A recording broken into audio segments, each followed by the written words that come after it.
Notre partenariat avec la radio RTER, Radio Télé Évangile et Réconciliation, a commencé très tôt dans notre ministère. Nous avions lancé la vraie bonne nouvelle depuis peut-être 3 mois ou 4 mois tout au plus, que je recevais un jour un email du pasteur Jean-Luc Simbiliabo qui avait vu notre site internet avec les études bibliques que nous proposions à l'époque. Il m'a envoyé un email en me disant « Priez pour nous, pour notre radio » et il m'avait, je me souviens, envoyé un PowerPoint en pièces jointes où il expliquait un petit peu tout ce qu'il faisait, ce que faisait la radio, les difficultés qu'ils rencontraient, les besoins qu'ils avaient, les bénédictions qu'ils avaient aussi. Et je crois que finalement, j'ai été tout de suite touché par ça et j'ai eu envie de les aider. Je me suis dit, bon, même si nous avons commencé depuis 3 ou 4 mois, on doit pouvoir faire quelque chose pour les aider. C'est vrai que bien souvent, quand on reçoit des emails d'Afrique, la plupart du temps, c'est pour des questions financières, pour nous demander de l'argent dans les ministères, etc. Et je me suis dit, bon, de toute façon, si c'est quelqu'un qui est honnête et droit, il répondra favorablement à notre proposition. Et je me souviens ce jour-là lui avoir répondu en lui disant « Nous sommes un ministère qui vient à peine de commencer, nous n'avons pas de système financier encore en place, nous ne recevons pas de dons, nous n'avons pas d'argent à vous proposer, mais il y a peut-être quelques petits détails dans votre ministère dans lesquels nous pourrions vous aider, comme à l'époque ils avaient un blog qui était fait, donc nous leur avons proposé de leur faire un site internet, de l'héberger sur un serveur français, peut-être de s'occuper des mises à jour, de s'occuper de leur réseau dans le monde entier afin qu'ils soient connus le plus possible, de façon à ce que beaucoup sachent ce qui se passe en République démocratique du Congo, dans cette ville de Nyankoundé, où se trouve la radio, télé, évangile et réconciliation, toute l'équipe de la radio, etc., etc. Et au fur et à mesure des mois, nous avons appris à les connaître, à savoir un petit peu plus comment ils fonctionnaient, savoir par quelles difficultés ils étaient passés. Et je dirais que cela a vraiment contribué à enfoncer en profondeur ce désir que nous avions de les aider. Et aujourd'hui, nous sommes en relation très régulièrement avec le pasteur Jean-Luc Simbiliabo et nous avons vu et nous voyons par toutes les bénédictions, tous les besoins aussi qu'ils peuvent vivre dans cette radio. Ils n'ont par exemple pas d'électricité pour leur petit bureau de radio, donc ils fonctionnent avec un groupe électrogène, bien sûr qu'il faut alimenter avec du carburant, ça coûte de l'argent,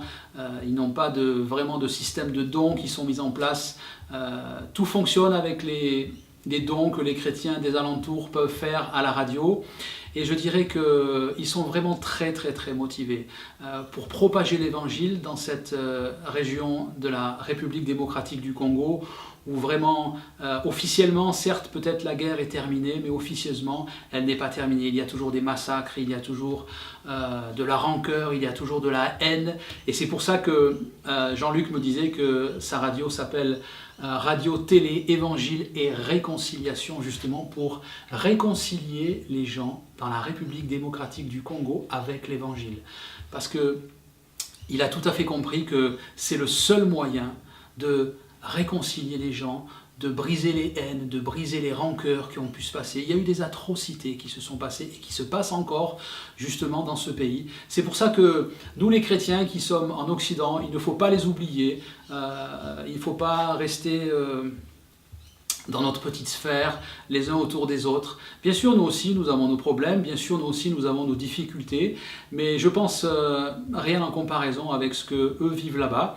Ils vivent aussi de merveilleuses choses, des bénédictions, des guérisons. Vous pouvez parcourir tout leur site internet justement pour voir tout cela. Nous ne sommes pas, nous, les seuls partenaires avec eux dans le ministère de la Vraie Bonne Nouvelle.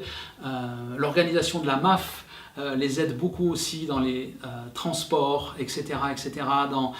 les connexions internet qu'ils mettent à leur disposition via le satellite. En tout cas, voilà, je voulais faire cette émission pour vous présenter RTER,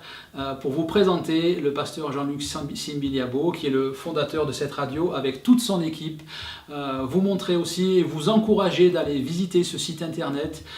voir toutes les bénédictions, voir aussi les besoins, voir aussi peut-être comment vous pouvez les aider, peut-être financièrement ou pas, en envoyant des jouets, peut-être envoyant des fonds pour les différents projets qu'ils ont, comme changer ce générateur par un système solaire qui pourra permettre à la radio d'émettre 2 fois plus dans la journée et ne plus avoir ces frais d'essence qui sont vraiment très lourds pour les chrétiens là-bas. Ça, c'est un projet. D'autres projets comme étendre l'émission de la radio, c'est-à-dire d'être vraiment perçu beaucoup plus loin encore, et pourquoi pas dans toute la République démocratique du Congo, afin que le maximum puisse entendre l'évangile et que ce pays puisse vraiment vivre la réconciliation par l'évangile. Alors n'oubliez pas le pasteur Jean-Luc Simbiliabo avec toute son équipe. Allez voir régulièrement leur site internet, allez voir ce qui se passe, allez voir les nouvelles, lisez les encouragements, leurs pages de témoignages pour voir tout ce que Dieu fait, tout ce que le Saint-Esprit fait par sa puissance là-bas. En tout cas, je dirais que nous, au ministère de la Vraie Bonne Nouvelle, nous sommes très heureux de les avoir connus, nous sommes très heureux de pouvoir les aider encore, et je pense que notre partenariat ira encore très loin.